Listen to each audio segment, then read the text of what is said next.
Hey, what's going on, guys? This is Tyler from myclashraid, and the point of this video is to help make clear the advantages and disadvantages of boosting collectors and buying resources with gems. So the numbers I use in this video came from right here. I compared filling up my storages by 10%, filling them up halfway, and filling them up completely to see if there was any difference. Then I took those amounts and divided them by the gems used to purchase those resources.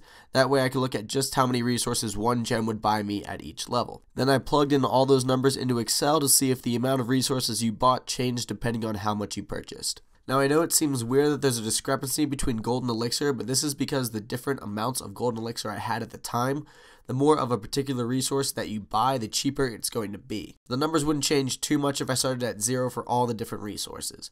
The main thing to focus on here is that the more resources you buy at one time, the cheaper it will be. Now let's do the math and see how many additional resources we receive when we boost our mines and pumps. The boost for one mine or pump costs 10 gems and lasts for 24 hours. I'm going to use level 12 mines and pumps to maximize the resource output. As you can see, boosting gives you significantly more resources, almost 3 times as much as just filling up your storages instantly.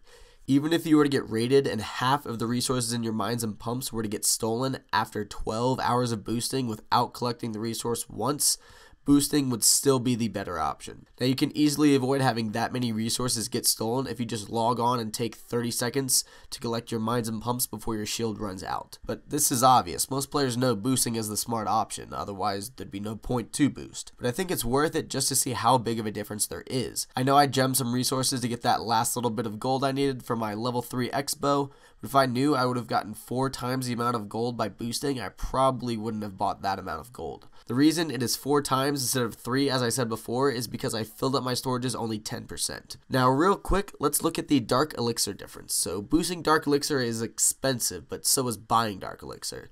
If you fill up your storage only 10%, it's almost 1/4 the amount you get from boosting a level 6 drill. If you fill up your dark elixir storage 100%, which can cost over 4,000 gems depending on your storage size, you would probably be closer to getting 1/3 the amount you would from boosting. Now we've only been focusing on max collectors because they give us the most benefit, but let's real quick look at the level 5 collectors because that is the first level where you can start boosting. So as you can see, even boosting level 5 collectors is still very much worth it over simply just buying resources. I know we all want that Inferno Tower and it's so easy just to buy that last little bit so we don't get a crazy amount of gold rated from us, but be patient, be smart, and it will pay off in the long run. Thanks for watching, guys. Make sure to like this video if it helped you out. Please subscribe to my YouTube channel, and as always, clash on.